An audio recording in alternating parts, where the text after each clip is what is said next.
Bisa di Surabaya bener-bener lingkungannya itu di jalan. Jadi bener-bener mengamen, bener-bener di terminal, di lampu merah.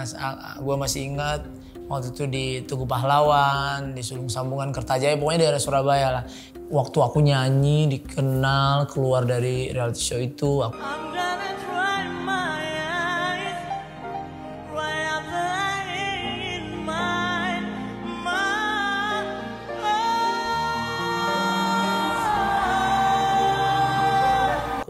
Diundang kemana-mana. Gelapnya itu bukan hanya konsumsi narkoba aja ya, tapi lebih ke aku itu suka banget melakukan hal-hal yang aku bisa bilang itu sangat mendukakan hati Tuhan. Aku bisa nyembah Tuhan di atas panggung dengan waktu yang berbeda. Besoknya aku bisa main perempuan. Jujur, marah sama Tuhan awalnya. Lu kenapa ngambil mama gua kayak gitu. Sampai marah pas mama meninggalnya pun waktu itu kalau aku bisa bilang kurang wajar. Akhirnya aku ngerasa kayak Tuhan jahat. Malah Tuhan ambil orang yang gue sayang. Kesel banget. Kenapa aku malah mau deket sama kamu, tapi kok kamu ngambil orang yang aku sayang. Mungkin kalian lagi nonton saat ini kayak orang-orang yang pernah aku sakiti hatinya, perasaannya, yang pernah aku tipu. Mungkin saat ini kalian nonton, tapi dari dalam hati aku paling dalam, aku mau minta maaf. Aku mengaku dosa itu aku lakukan sangat parah banget. Sahabat Solusi, hari ini kita akan ngobrol dengan seseorang yang sudah hadir, tamu spesial yang akan menceritakan bagaimana Tuhan mengubahkan hidupnya. So please welcome Kak Ilham Baso. Hai Kak, aduh apa kabar? Puji Tuhan baik. Puji Tuhan baik ya hari baik ini. banget. Thank you banget udah datang ke Solusi. Sama-sama. Tapi sebelumnya boleh gak sih kenalan dulu? Sahabat Solusi mungkin ada yang pengen tahu siapa sih seorang Ilham Baso ini? Ya sebenarnya saya sih bukan siapa-siapa ya. Saya sih sebenarnya seorang penyanyi, pencipta lagu juga. Dan pernah masuk ajang pencarian bakat dulu. Jadi prosesnya sih seperti itu. Jadi nggak jauh-jauh dari seniman ya. Oke. Seperti itu. Iya. Nah mungkin banyak orang yang mengenal dari ajang pencarian bakat tersebut. Tapi sebelum ajang pencarian bakat itu siapa sih seorang Ilham ini? Seorang Ilham dulu itu tumbuh di lingkungan yang benar-benar kan saya besar di Surabaya ya. Besar di Surabaya benar-benar lingkungannya itu di jalan. Jadi benar-benar mengamen, benar-benar di terminal, di lampu merah. Gue masih ingat waktu itu di Tugu Pahlawan, di Sulung Sambungan, Kertajaya, pokoknya daerah Surabaya lah. Jadi mengamen sepanjang hari. Paginya loper koran dulu jam 4 subuh, habis gitu lanjut jam 8 pagi itu ngamen. Kalau dulu kan zaman dulu masih koran ya. Loper korannya masih benar-benar bentuk koran gitu, udah nggak digital kayak sekarang kan. Jadi kehidupannya di jalan tiap hari seperti itu, pulang malam ketemu sama keluarga. Jadi emang benar-benar cari uangnya itu di sana. Oke. Sampai memutuskan untuk tidak ngambil sekolah waktu itu. Sempat sekolah tapi karena mungkin udah merasa enak hidup di jalan, udah kayak dalam arti punya teman-teman ngamen bareng. Jadi kayak sekolah itu jadi udah nggak penting buat aku, dan akhirnya putus sekolah cuma sampai SD aja. Oke. Jadi menghabiskan masa kecil sampai remaja itu memang di jalanan ya? Ya sampai umur 15 tahun lah. Dari kecil 15-16 tahun baru 2018-19 baru ke Jakarta. Nah, dan pada akhirnya Kak Ilham ini berhenti tadi umur 15 ya? Sampai umur 15 mau ya? Masuk 17. Mau masuk 17. Terus bisa kepikiran mau merantau itu gimana Kak? Karena kayaknya selalu orang berpikir kalau ke Jakarta itu orang bisa sukses gitu kan. Dari dulu pemikiran itu, merantau ke Jakarta itu akan sukses gitu. Dan akhirnya itu yang buat aku ambil keputusan, karena aku bilang sampai kapan aku kayak gini terus gitu loh, ngamen-ngamen. Pengen coba deh naik levelnya ke Jakarta, walaupun di Jakarta gak ada siapa-siapa. Akhirnya berangkat ke Jakarta dengan gak bawa, ya cuman pakein koper segala macam kecil-kecil gitu, naik kereta bareng sama saudara juga. Memulai lagi hidup dari nol lagi, malah lebih parah. Karena kan gak tahu apa-apa, gak punya pegangan yang kuat, belum mengenal Tuhan dengan sungguh-sungguh. Jadi benar-benar ambil keputusannya karena pingin jadi terkenal aja, sukses. Seperti kebetulan kakakku kan seorang penyanyi juga, dia penyanyi cilik namanya Fadli. Dia pernah keluarin album, single gitu judulnya Lampu Merah sama Anak Jalanan. Aku bilang dia sukses, aku juga harus sukses. Jadi aku harus ke Jakarta. Oke. Seperti itu. Itu sih latar belakangnya sebenarnya pingin terkenal aja biar ditahu orang banyak karena aku punya suara talent gitu. Jadi mimpi yang dibawa cuman mau sukses, mau terkenal Mau sukses, sebagai mau penyanyi. terkenal Itu. sebagai penyanyi. Oke. Kayak gitu. Jadi Kak Ilham bilang ternyata setelah pindah ke Jakarta bukannya Iya. semakin baik, Bukannya tapi lebih baik-baik. parah lagi. Sebenarnya apa yang dihadapi ketika pindah ke Jakarta itu? Wah, ingat banget ya. Kalau aku cerita sedikit, waktu pertama kali datang ke Jakarta bersama saudara-saudara aku itu ada teman juga yang pernah tinggal di rumah di Surabaya. Ya bener-bener keadaannya itu mungkin nyari uangnya lebih oke. Karena kita ngamen di bis atau di, ingat banget Blok M 69, Blok M Ciledug, bekas Ciledug, Blok M gitu. Itu momennya uangnya dapat banyak. Tapi yang nggak oke-nya, nggak baik-baik saja, karakternya jadi makin nggak baik-baik aja. Oke. Makin parah pergaulannya. Bedanya apa dulu waktu di Surabaya sama di Jakarta? Kalau apa di yang bikin makin parah Oke, gitu? kalau di Surabaya dulu masih kayak santai, masih umurnya kan masih nggak terlalu, umurnya masih umur 15-16. Kalau di Jakarta kan udah masuk 18 tahun, 19, makin mengerti ya lebih dunia seksnya, narkobanya lebih makin parah karena levelnya udah tinggi nih, udah naik nih, udah makin dewasa, duitnya dapatnya lebih banyak. Jadi otomatis level dosanya juga makin naik. Karena nggak bisa memanage dan nggak ada yang bimbing. Jadi itu yang membuat aku makin merasa punya uang kok. Jadi semakin liar aja sih waktu itu. Jadi uang yang didapat dari ngamen tersebut pada akhirnya habis untuk kehidupan yang nggak bener itu ya? Iya, karena kan waktu itu naik levelnya aku udah mulai nyanyi di kafe. Oke. Jadi tahun 2000 before ikut reality show itu dari 2001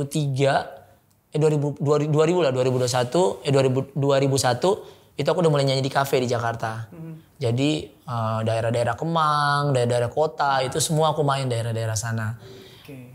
Dunia malam saat itu kan sangat-sangat di umurku yang masih muda gitu, kena gitu, dapat uang lumayan tiap malam, wah itu parah banget. Karena naik levelnya udah nyanyinya di kafe, udah bukan ngamen di jalan lagi. Pasti tipnya lebih besar, sawerannya lebih gede, jadi dapat itunya lebih enak gitu loh uangnya, dan akhirnya bisa dapat hal-hal yang negatif itu lebih Besar lagi. besar lagi. Besar lagi. Kayak gitu. Oke, dan itu sejalan dengan apa yang Kak Ilham katakan sebelum berangkat ke Jakarta. Memang ya keinginan diri sendiri aja karena belum kenal Tuhan. Betul. Jadi hari itu hanya perihal bertahan hidup, Tahan hidup dan memenuhi keinginan duniawi ya, itu ya. duniawinya, benar. Oke, jadi waktu itu memang belum kenal Tuhan ceritanya. Belum kenal. Jadi kan aku mikirnya udah notasi tentang terkenalnya itu bisa jadi kayak luntur karena udah ada dapet nih. Ah, gua nggak perlu terkenal, gini aja hidup gua udah cukup kayak gitu. Oke. Nah, walaupun Kak Ilham bilang ya akhirnya rasa keinginan untuk terkenal tersebut luntur. Tapi toh ikut ajang pencarian bakat itu gimana ceritanya itu? Itu bokap almarhum. Oh gitu. Jadi pernah ikut yang pertama, Mike Mohede, Delon sama Kajo. Setelah itu ada Mike Mohede sama almarhum sama Judikat. Terus yang ketiga kan aku ikutnya kan yang idol yang ketiga. Nah itu bokap suruh ikut. Yang pertama aku nggak mau. Ah ngapain sih udah enak kayak gini. Yang kedua bokap bilang ikut aja. Akhirnya coba nggak lolos. Yang ketiga bokap kayak ngomong. Aku nggak tahu ya, aku ngerasa nanti kamu bisa ada di panggung spektakuler itu. Pas banget finalnya Mike Mohede sama Judika dia ngomong gitu. Pas kita lagi nonton rame-rame. Papa yakin kamu bisa nih di atas panggung ini nih. Itu waktu di mana itu? Dari Jakarta? Udah Jakarta. Oke. Papa yakin kamu bisa nih nyanyi di atas panggung spektakuler ini. Dia ngomong kayak gitu. Enggak, aku nyanyi kafe aja udah duitnya kita udah lumayan kok. Pasti bisa bilang kayak gitu. Paksa-paksa, dorong-dorong akhirnya yaudah ikut lah. Bareng aku. Kebetulan aku deket banget sama Nobo kan. Oke. Sama Nobo kita daftar bareng. Dan ikutlah. Gak nyangka bisa lolos terus-terus sampai gitu. Jadi sebenarnya bukan keinginan diri sendiri. Bukan. Karena merasa sebenarnya udah cukup. Udah cukup. Oke. Jadi gak perlu lah. Kayak gitu-gitu. Ya akhirnya ikut keterusan. Nah berarti apakah bisa dikatakan kalau ajang pencarian bakat tersebut adalah salah satu titik perubahan hidup dari Kak Ilham? Perubahan yang makin hancur malah kalau gitu makin hancur justru. Jadi aku tuh levelnya kayak gini gitu makin naik. Karena kan semakin terkenal kan. Semakin ditahu banyak orang. Dulu zaman 2006 kan belum ada, orang cuma fokusnya ke TV kan. Oke. Jadi semua orang lihat TV nih. Jadi tahu siapa yang keluar, siapa yang bertahan, siapa yang keluar. Jadi orang fokusnya nontonnya TV, nggak ada platform lain kan zaman itu. Jadi famousnya lebih terkenal, kemana-mana ditahu orang, diundang sampai kemana-mana nyanyi di daerah-daerah. Hampir seminggu waktu itu bisa pulang cuma sekali doang karena tiap hari nyanyi di daerah. Jadi emang exposure-nya luar biasa, tinggi banget waktu itu. Itu menghasilkan uang yang sangat banyak juga. Dan di saat itu juga aku malah makin parah. Walaupun waktu itu posisinya aku udah kenal Tuhan. Oke. Just kenal ya. Sudah Kristen lah Sudah pokoknya. Kristen. Jadi berbanding lurus tuh ya, Ya. ketenaran, keuangan dengan kehidupan gelap yang Kak Ilham jalani waktu itu ya. Betul. Nah, bisa ceritain detail nggak sih segelap apa kehidupan waktu itu? Oke, sebenarnya sih waktu aku nyanyi, dikenal, keluar dari reality show itu, aku diundang kemana-mana. Gelapnya itu bukan hanya konsumsi narkoba aja ya, tapi lebih ke aku itu suka banget melakukan hal-hal yang aku bisa bilang itu sangat mendukakan hati Tuhan. Aku bisa pelayanan di mana, kan udah Kristen kan waktu itu kan, diundang nyanyi di mana. Aku bisa di KKR di mana-mana, tapi besoknya aku tuh bisa deket sama perempuan. Buat aku itu satu hal yang aku bisa nyembah Tuhan di atas panggung, tapi dengan waktu yang berbeda, cuma satu hari, besoknya aku bisa gampang banget untuk deket sama perempuan lain. Kayak gitu, itu buat aku satu hal yang menyakiti hati Tuhan banget. Karena aku bisa nipu orang dengan aku nyanyi, dengan suara yang aku punya. Nyembah Tuhan dengan, to be honest, dengan bahasa roh yang aku buat sendiri. Dan orang ngerasa kayak diberkati gitu. Orang ya. Tapi gak ada nyambungnya ke Tuhan. Dan dengan waktu yang berbeda, besoknya aku bisa main perempuan. Aku bisa narkoba. Nah itu buat aku itu parah banget sih. Melebihi apapun. Karena aku bersaksi demi nama Tuhan. Aku juga mendukakan hati dia dengan apa yang aku lakukan. Jadi itu aku lakukan dari tahun 2007 sampai aku ngambil keputusan Bible study di 2019. Oke. Cukup lama. Sangat lama. 12 tahun. Parah. Itu aku hidup seperti itu. Itu kacau banget. Ini menunjukkan bahwa penyembahan itu bukan di panggung ya, justru di dalam keseluruhan hidup kita itu ya. Betul. Nah waktu itu kan berarti Kak Ilham hidup di dua dunia ya. Maksudnya kalau di panggung pas di gereja melayani sangat terlihat kudus rohani, gitu ya, rohani.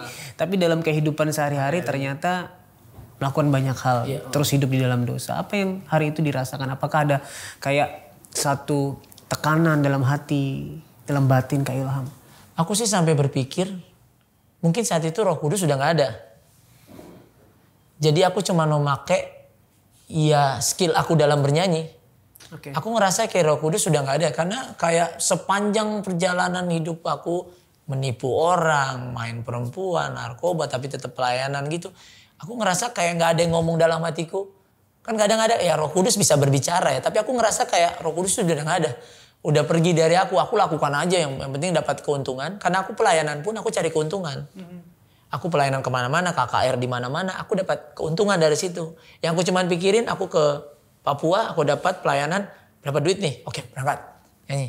Jadi mikirinnya itu bukan memberkati orang, tapi dengan cerita aku, dengan nyanyian aku, penyembahan aku di atas panggung, itu membuat mereka oke-oke aja.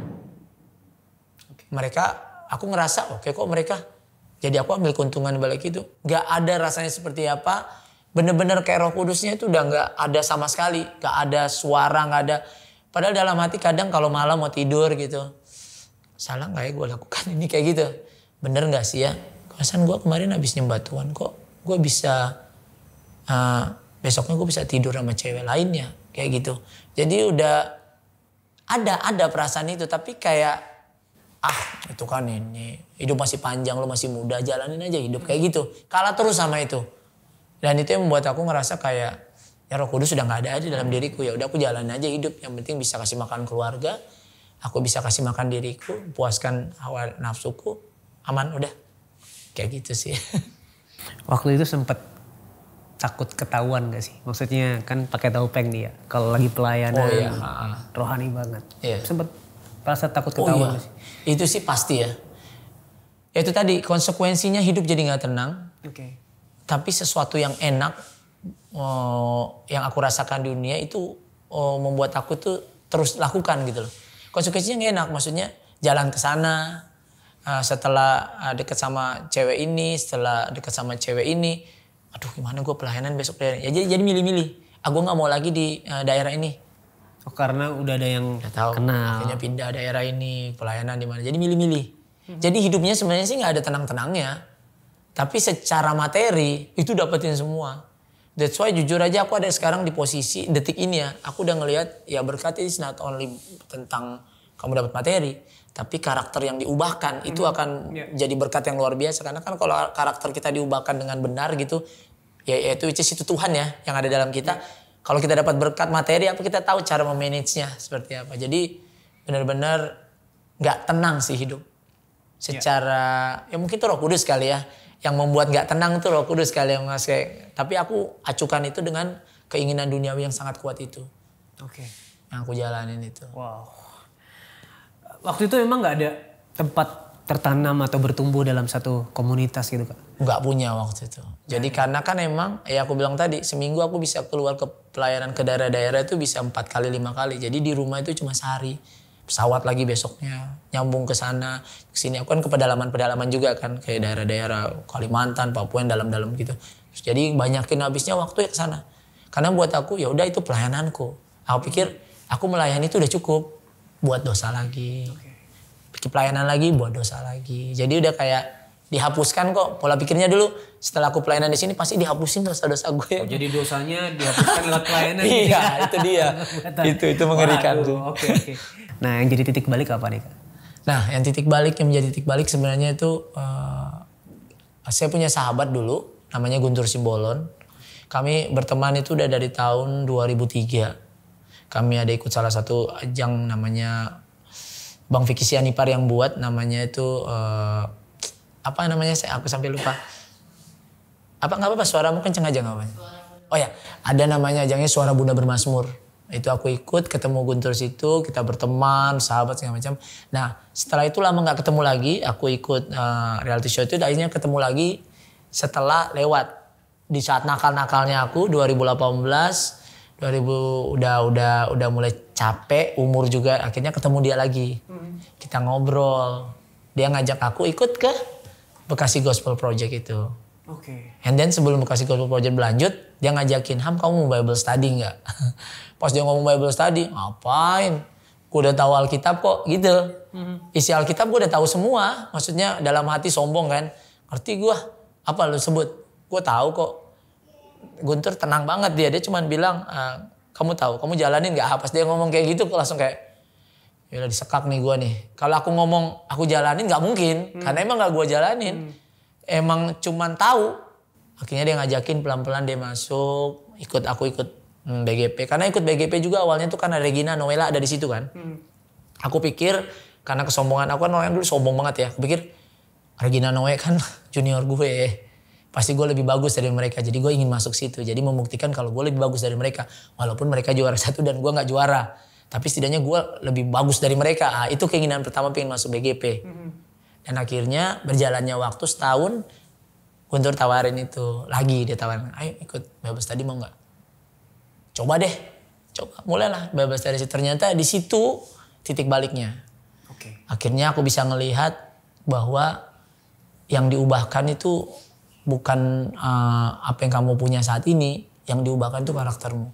Dan jujur aja Bible study ini yang membuat karakter aku jadi benar-benar berubah. Walaupun sampai sekarang masih terus belajar, membuat aku wah itu benar-benar berputar berapa derajat yang membuat aku ngeliat bahwa ya semua tentang Tuhan, bukan tentang aku lagi gitu loh. Dan itu di Bible study itu yang membantu aku benar-benar bisa ngelihat bagaimana mengasihi, bagaimana menyayangi seorang, bagaimana bisa menjalani hidup murid yang sungguh-sungguh, menjadi Kristen yang sungguh-sungguh. Karena selama ini kan belasan tahun gak ada yang bimbing, belasan tahun gak ada yang arahkan, merasa bisa sendiri gitu, susah.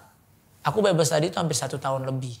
Karena aku ngerasa di Bible study itu ngerasa ada yang bertentangan dengan aku, masih pakai gaya lama aku. Enggak.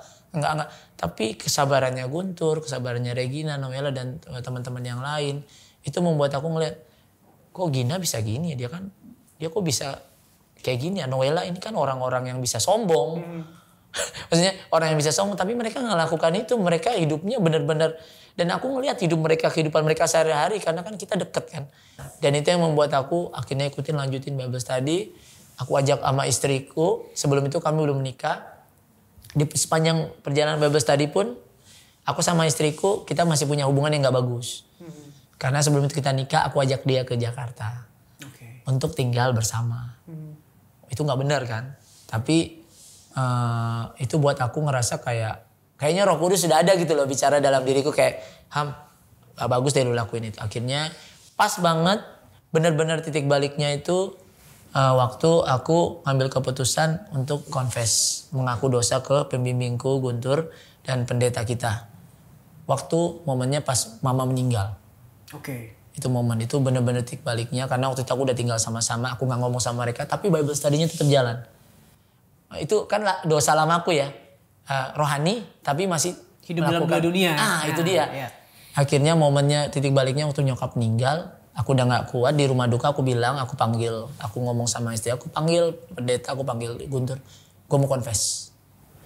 Sama ini gue tinggal sama Ai, yang bilang nama istri karena Ai. Mereka kaget, kamu udah jalanin sejauh ini. Iya, kalau mau ulang dari nol lagi gak apa-apa, aku mau ulang. Yang penting aku confess, aku mau berubah, aku mau ninggalin dosa-dosa ini, please bantuin gue. Di situ tuh aku udah, kalau bisa gue berlutut lah udah, karena itu momen aku ngerasa nyokap udah pergi, orang yang dari dulu gue sayang, gue sama-sama tinggal gitu, dan akhirnya mereka mengasihi gue. Akhirnya udah pindah, istriku pindah ngekos sama sister, aku pindah ke rumah aku sendiri dan akhirnya kita lanjutin Bible study. Nah di situ tuh bener-bener baru aku mau melembutkan hati, karena kan kalau di Bible study kan ada fase-fasenya. Pas banget waktu itu fase dosa. Pas banget. Mama meninggal. Kita masuk di fase dosa. Di fase dosa itu harus kondekos. Harus mengaku dosa. Semua dosa udah aku akuin dari kecil sampai gede. Tapi cuma satu yang gak akuin, dosa yang tinggal sama dia. Itu doang baru. Akhirnya malam itu aku rilis. Aku ngomong. Yang mereka juga happy dengernya. Akhirnya lepas gitu aja aku langsung udah mulai lanjut Bible study-nya. Sampai puji Tuhan selesai. Oke, Kak Ilham tadi bilang itu terjadi di rumah duka ketika mama meninggal. Sebenarnya apa yang terjadi di hati Kak Ilham hari itu? Kenapa akhirnya melalui kedukaan tersebut bisa ada pertobatan? Karena kan aku sama keluarga aku sangat deket ya. Sama mama deket. Nah, kami hidup sama-sama. Sampai umur aku masuk 37 tahun kita tinggal sama-sama terus. Jadi aku tahu banget keadaannya seperti apa. Keluarga segala macam. Kedekatan itu yang membuat aku ngerasa kayak jujur marah sama Tuhan awalnya. Lu kenapa ngambil mama gua kayak gitu. Sampai marah pas mama meninggalnya pun waktu itu kalau aku bisa bilang kurang wajar. Dan aku ngerasa kayak kenapa ada cara lain yang meninggal lebih bagus buat aku lihat daripada keadaannya kayak gini. Akhirnya aku ngerasa kayak Tuhan jahat. Sempat ada pemikiran pengen gak lanjutin Bible study lagi. Kenapa di saat gue makin mau deket sama lu,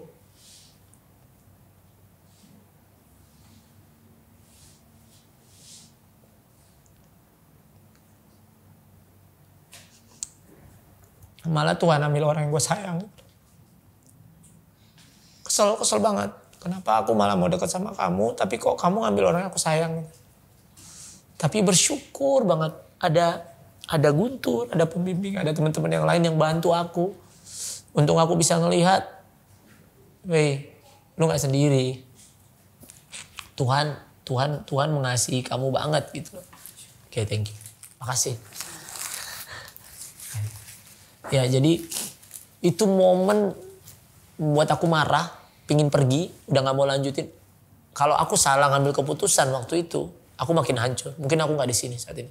Karena aku ada di momen yang udah gue deket sama lu, tapi kok lu malah ambil orang yang gue sayang. Kalau nggak ada orang-orang yang di sekitar gue yang mengasihi gue, mungkin gue makin hancur. Dan akhirnya mereka tetap mengasihi, mereka doakan, dan itu bukti nyata gitu yang mereka lakukan di kehidupan gue. Dan itu buat gue makin, oh ya berarti ya Tuhan izinkan itu terjadi. Harga mahal loh itu. Hasilnya buat aku pribadi itu harga mahal sampai orang tua aku meninggal gue belum bertobat. Dan dia masih ngelihat aku tinggal sama, itu kan gak jadi contoh yang baik ya buat keluarga aku juga pun ngelihat. Dan dia belum sempat ngelihat bener-bener pertobatanku, dia udah pergi.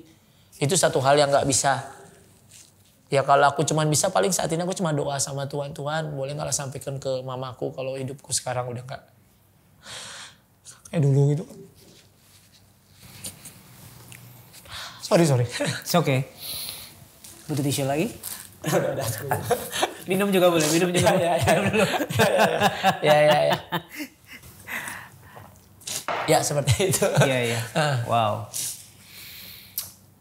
Tapi suatu langkah yang berani ya, pada akhirnya pertobatan itu diikuti dengan satu aksi pisah rumah dengan waktu itu calon istri ya.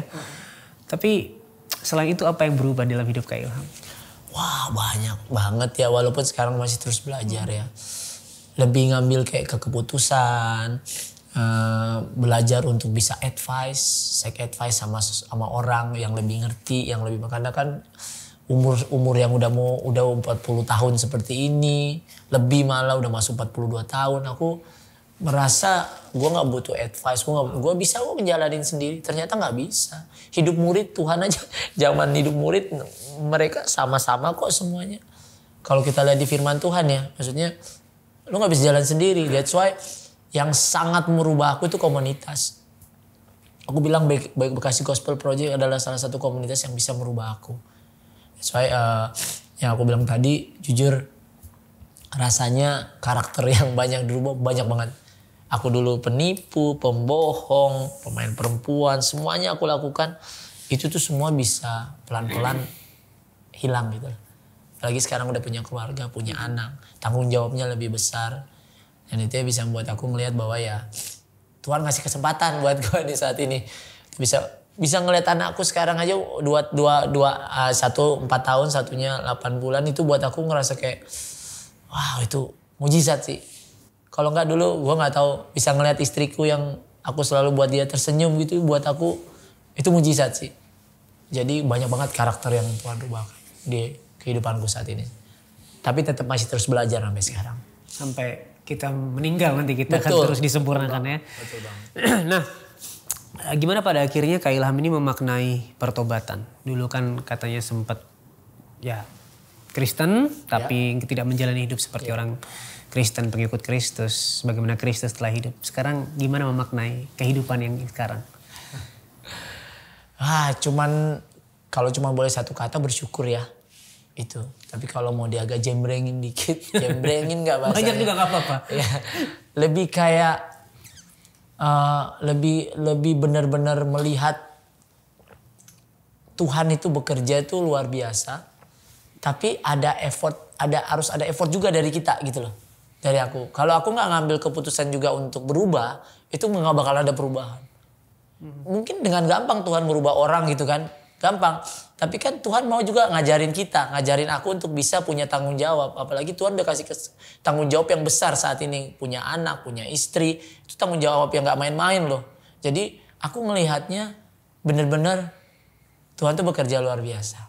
Itu yang pertama. Yang kedua, aku bersyukur dengan apa yang Tuhan kasih saat ini. Bukan soal materi ya. Aku masih ada kok, kadang saldoku masih ada tinggal berapa rupiah gitu. Tapi akhirnya memaknainya, ngelihatnya lagi udah bukan tentang itu. When hidup gue benar, ngejalanin hidup benar, gak aneh-aneh. Udah gak usah lagi mikirin Tuhan berkati lu kok. Udah gak mikirin kayak gitu lagi. Kalau hidupku benar, jadi berkat buat orang lain. Ya elah, materi berkat itu terlalu kecil buat Tuhan. Terlalu gampang Tuhan berkati kamu dengan cara lain. Gak harus dengan pakai talentku, dengan cara lain. Dan puji Tuhan sampai saat ini semua cukup gitu loh. Dan aku memaknainya benar-benar dengan kalau bisa aku jadi inspirasi buat banyak orang. Jadi berkat melalui hidupku. Gak mau lagi pakai topeng. Orang mau lihat aku badannya. Aku ingat salah satu pendeta pernah ngomong, kalau mau tahu dia, yuk tinggal di rumahku aja berapa hari gitu. Untuk bisa tahu siapa itu Ilham, siapa itu. Jadi benar-benar memaknainya bersyukur aja sih. Karena udah,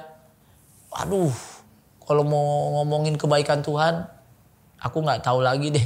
Gak bisa ngebalas lah dengan apa yang udah Tuhan lakukan dalam kehidupanku sampai detik ini sih. Wow. Di dalam kerinduan untuk menjadi berkat dan menjadi inspirasi buat banyak orang. Lewat kehidupan Kak Ilham. Komitmen apa yang hari ini Kak Ilham punya? Yang dulu waktu pertama kali bertobat diambil dan sekarang masih dilakukan? Komitmen, aku kan dulu punya banyak karakter yang gak baik ya. Komitmen itu salah satu karakter aku yang gak baik. Dalam arti aku gak bisa punya komitmen. Dan akhirnya aku menyadari bahwa seorang laki-laki, apalagi kita pemimpin di dalam keluarga, kalau nggak punya komitmen, nggak punya tanggung jawab, itu kan hancur. Nah, berjalannya waktu ini aku jadi ngelihat bahwa apapun yang aku punya saat ini aku harus berkomit. Apapun yang aku kerjakan aku harus punya komitmen. Apapun itu, mau untuk keluarga aku harus punya komitmen, punya tanggung jawab, pekerjaan punya komitmen untuk tanggung jawab. Dan akhirnya waktu aku lakukan itu, aku nggak mau ngomong kayak berkat Tuhan melimpah ya, tapi aku jadi merasa kayak hidupnya tuh lebih ini buat orang lain gitu loh, maksudnya lebih kayak berguna buat orang lain. Karena jujur tujuan hidup aku saat ini cuma berpikir supaya hidupku bisa berguna buat orang lain. That's why aku salah satu talent aku kan nulis lagu. Aku nulis lagu, aku bikinin lagu. Bukan hanya penyanyi di Indonesia tapi di luar negeri juga aku buatin. Dan itu jadi berkat buat mereka. Dan aku pikir ya itu udah bagus banget, maksudnya buat aku pribadi ya. Jadi udah komitmennya lebih ke akunya jadi orang yang lebih dewasa. Lebih takut akan Tuhan lagi yang pasti itu. Dan benar-benar jadi berkat melalui apa yang Tuhan kasih, talent yang Tuhan kasih buat gue. Sekalipun gue jadi berkatnya cuma ngambilin batu buat bantuin bikin rumah orang, is okay, gak apa-apa gue akan lakukan. Karena apa yang gue lakukan dulu itu kayak gak bisa ngebalas yang Tuhan kasih sekarang gitu loh. Parah banget loh yang dulu gue lakukan itu. Itu parahnya minta ampun. Di blacklist di mana-mana itu hancur banget. Tapi Tuhan balikan sekarang seperti ini. Itu ada satu lagu yang kalau bisa satu lagu aku suka banget. Sebenarnya bukan kita yang nyanyi ke Tuhan, harusnya Tuhan yang nyanyi ke kita. Lagunya kayak gini. Ku beri yang terbaik bagimu, ku relakan segalanya yang terbaik bagimu, segenap hatiku dan segenap jiwaku. Itu bukan aku yang nyanyi ke Tuhan, harusnya Tuhan yang nyanyi ke aku. Dia udah kasih jiwanya, dikasih semuanya untuk terbaik buat aku. So jadi saat ini aku mau kasih yang terbaik buat Tuhan dengan apa yang Tuhan kasih, apa yang Tuhan percayakan ke aku. Dengan komitmen tadi. Seperti itu. Luar biasa. Oke. Nah, tadi Kak Ilham sempat menyinggung ya bahwa apa yang dilakukan dulu itu sangat parah. Ya. Sehingga kalau kita mengandaikan apapun yang Kak Ilham lakukan sekarang ini, kalau bisa membayar tidak akan bisa membayar itu gitu ya. Nah, kalau Kak Ilham melihat hidup Kak Ilham dulu, apa yang Kak Ilham pikirkan sekarang? Waduh. Ini kan ditonton banyak orang ya. Ya, aku pikirkan sekarang kembali lagi bersyukur. Yang kedua, yang pertama yang pasti aku akan lakukan, aku akan say sorry sama orang yang pernah aku sakiti. Mungkin kalian lagi nonton saat ini kayak orang-orang yang pernah aku sakiti hatinya, perasaannya, yang pernah aku tipu. Mungkin saat ini kalian nonton, tapi dari dalam hati aku paling dalam, aku mau minta maaf. Aku mengaku dosa itu aku lakukan sangat parah banget. So aku gak bisa ngomong apa-apa lagi. Aku mungkin kalian nonton ya, inilah mungkin momen yang pas untuk aku bisa bilang kalau apa yang aku lakukan dulu itu salah semua. Dan masalah diampuni apa enggak, aku sih kembali lagi ke Tuhan ya. Jadi aku sih berharap mereka nonton yang pernah aku sakiti hatinya dan mereka bisa melihat bagaimana aku benar-benar minta ampun dan minta maaf buat mereka dan bersyukur sama hidupku yang sekarang. Itu sih. Lalu pelajaran apa yang bisa dipetik dari kehidupan masa lalu Kak Ilham? Pelajarannya lebih ke jangan salah untuk melangkah gitu loh. Pelajarannya jangan salah untuk memilih jalan apa yang lo harus jalanin gitu. Siapapun dikasihi Tuhan ya. Buktinya Tuhan ciptakan matahari semuanya malam buat nggak panas. Buat siapapun gitu. Jadi kalau bilang Tuhan mengasihi siapapun, Tuhan mengasihi siapapun. Tapi please jangan pernah salah melangkah. Dan yang paling penting sini penting dari semua omongan kita, please kalau kamu masih sendiri, cari komunitas yang bisa membangun kamu. Karena kalau nggak ada itu, kamu nggak bisa sendiri. Mau itu gereja, mau itu apapun itu, cari komunitas. Karena kan jujur aja aku selalu ngomong sama ke teman-teman juga bahwa di komunitas pun pasti akan ada yang menjengkelkan. Yeah. Tapi pada intinya kita nggak mau ngelihat orangnya kan. Kan akhirnya kita saling menajamkan di situ. Tapi kalau kita benar-benar lihat fokus ke Tuhannya, akhirnya kita bisa OB, kita bisa taat, kita bisa ngerti mana yang baik atau enggak. Jadi please jangan salah melangkah seperti aku. Mumpung yang lagi nonton mungkin lagi dalam keadaan seperti aku saat ini dulu ya. Stop do that, stop lakukan itu. Kembali aja. Mungkin harga mahal yang harus dibayar. Ada konsekuensi kok. Tapi ya please jangan melakukan hal yang mendukakan hati Tuhan. Kak Ilham sempat menyinggung komunitas barusan ya. Ya. Dan ternyata komunitas itu berperan juga dalam hidup Kak Ilham. Dalam proses pertobatan Kak Ilham. Seberapa penting sih komunitas dan apa peran komunitas sebenarnya bagi hidup kita? Wow, komunitas itu sangat penting ya. Buat aku pribadi komunitas sangat penting. Komunitas itu menjadi satu tempat yang aku bisa melihat siapa aku. Siapa Ilham aslinya seperti apa.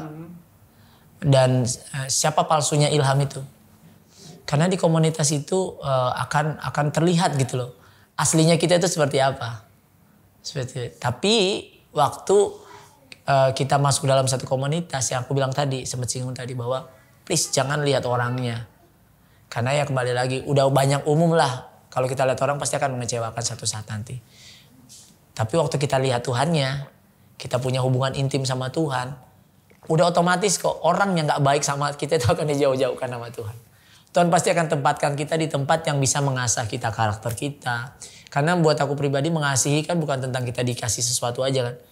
Waktu ditegur itu mengasihi loh. Waktu ditegur udah lagi oke gitu kita nyanyi bagus-bagus turun panggung. Tiba-tiba kurang asik.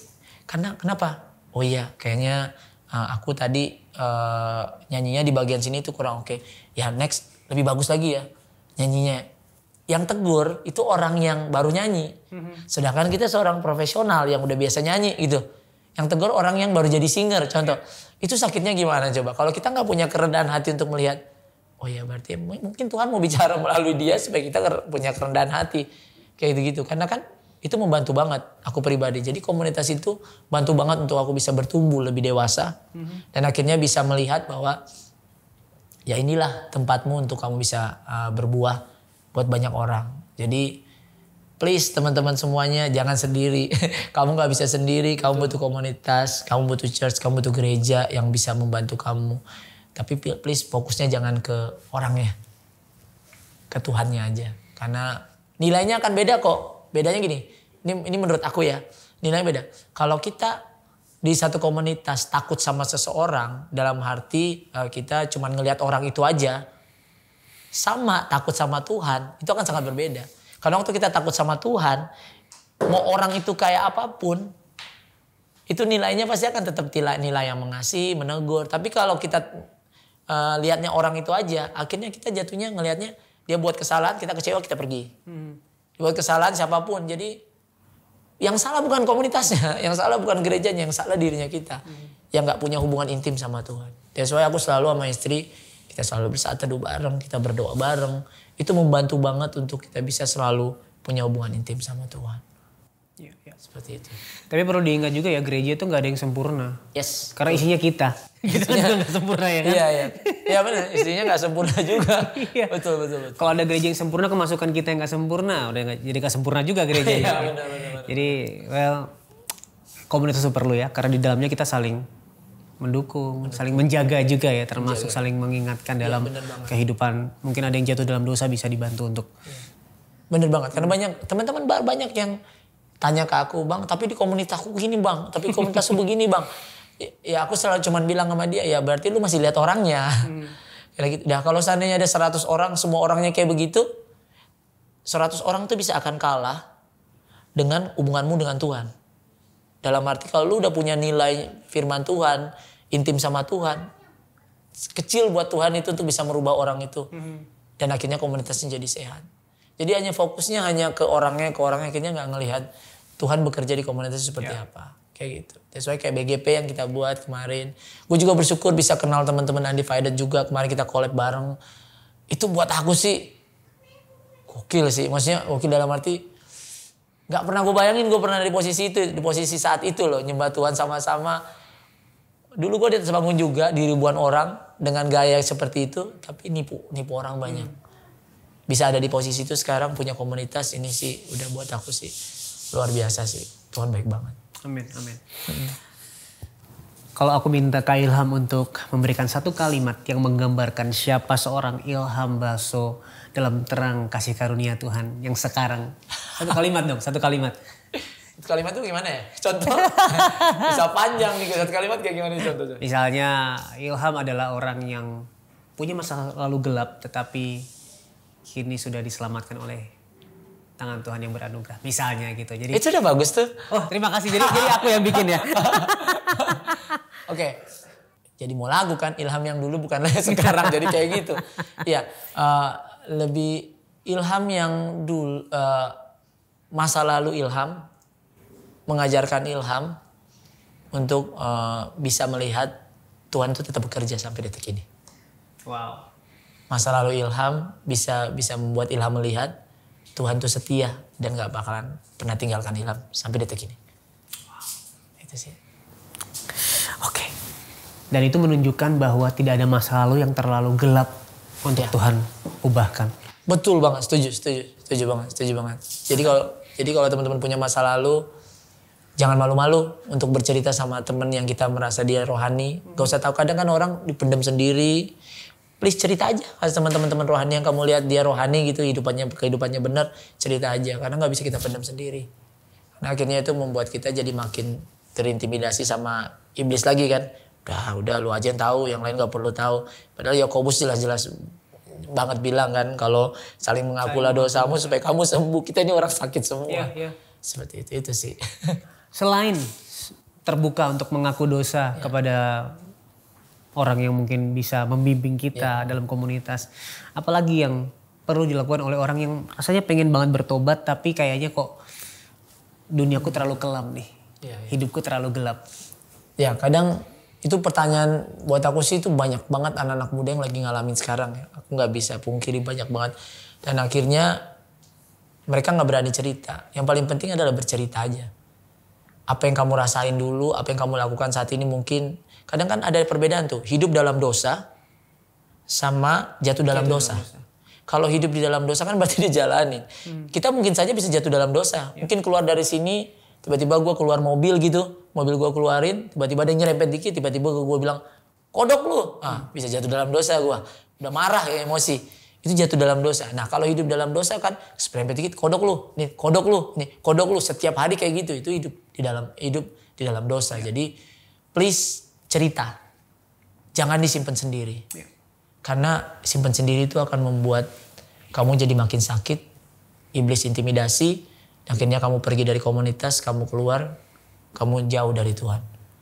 Cerita. Intinya cerita. Apa yang kamu rasakan, kamu cari. Mungkin siapa tadi aku bilang pembimbing atau pendeta yang kamu lihat kehidupannya juga menyenangkan hati Tuhan, cerita.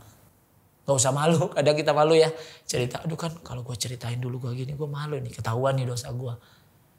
Nah, jangan, cerita aja. Karena itu akan membantu kamu rilis. Dan akhirnya kamu mau bertobat, walaupun butuh proses ya. Oke gak apa-apa nanti jatuh lagi dalam arti, mungkin bisa jatuh lagi ya. Tapi tidak menghidupi dosa yang sama. Dosanya itu levelnya gak itu-itu aja. Kalau bukan berarti aku ngajarin buat dosa ya. Mungkin kita akan jatuh dalam dosa, tapi setidaknya dosanya gak di situ terus gitu loh. Ya kalau dosanya pinjol, habis gitu pinjol lagi, itu kan berarti dia hidup di dalam dosa itu. Tapi kalau udah beda gitu, berarti dosanya sekarang dia marahin istrinya. Gitu udah gak marahin istrinya, masalahin anaknya, Jadi setidaknya pelan-pelan, dewasa, dosanya gak di situ-situ aja. Tapi dengan berjalannya waktu, dosanya itu bisa terkikis dengan sendirinya. Asal mau cerita. Seperti itu. Berkaca pada kehidupan Kak Ilham yang dulu hidup dalam dua dunia ya, melayani tetapi juga di hari weekdays-nya hidup di dalam dosa. Mungkin hari-hari ini ada sahabat solusi yang masih menjalani hidup seperti itu dan pengen keluar. Ada pesan gak buat mereka?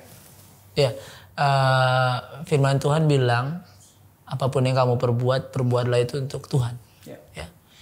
Aku punya prinsip dan aku pegang ayat itu. Apapun yang aku lakukan di dunia saat ini, mau itu kerjaan profesional, aku lakukannya untuk Tuhan. Jadi kalau aku di kantor, aku tahu aku harus profesional, aku harus on time. Aku lakukannya bukan untuk bukan untuk bosku, tapi untuk Tuhan. Kalau aku di tempat pekerjaan aku nggak korupsi, ya kan aku lakukan untuk Tuhan. Aku nggak cheating, nggak lihat cewek-cewek yang lain, apa itu lakukannya untuk Tuhan. Karena aku mengasihi istriku, karena aku lakukannya untuk Tuhan. Jadi waktu kehidupan sehari-hari kamu lakukan di pekerjaanmu, di kantormu, kamu selalu lakukan itu untuk Tuhan. Percaya deh, nilai yang kita bawa waktu kita melayani Tuhan, Tuhan pasti senang. Karena nggak mudah memang ya, nggak mudah menjalani hidup kantoran, menjalani hidup di dunia gitu. Tapi gimana bang cara melakukannya untuk Tuhan? Gue disuruh ini nih sama bos gue, dia di sini ini disuruh agak-agak gini dikit. Itu nilai. Kalau gue nggak lakukan, gue dipecat. Gimana bang? Itu nilai. Dikit-dikit lah dosanya bang, boleh lah kayak gitu. Baca firman Tuhan dulu deh, benar-benar terus lakukan. Karena kalau kita baca doang nggak lakukan, akhirnya kita jalaninnya sorry to say, ya udah Senin, Selasa, Rabu, Kamis sampai Sabtu kita dosa, berpikir Minggu kita pelayanan udah dihapuskan. Karena aku masih banyak ngelihat dan aku pun masih belajar, banyak yang seperti itu. Dipikir Minggu udah menghapus, Senin lakukan lagi. Minggu udah, jadi aku pegang prinsip itu di ayat itu bahwa apapun yang aku lakukannya untuk Tuhan. Bukan untuk manusia. Karena aku lakukan untuk manusia, pasti ngecewain nanti. Kalau untuk Tuhan pasti ya ada tekanan-tekanan sih. Tapi aku yakin Tuhan pasti akan take care semuanya. Amin. Terakhir Kak Ilham, sebelum kita selesai. Sebagai orang yang pernah jatuh begitu dalam, hidup begitu gelap, dalam masa lalu yang begitu kelam. Apa sih arti anugerah dan pengampunan Tuhan dalam hidup Kak Ilham? Arti anugerah pengampunan dalam hidup aku ya. Aduh.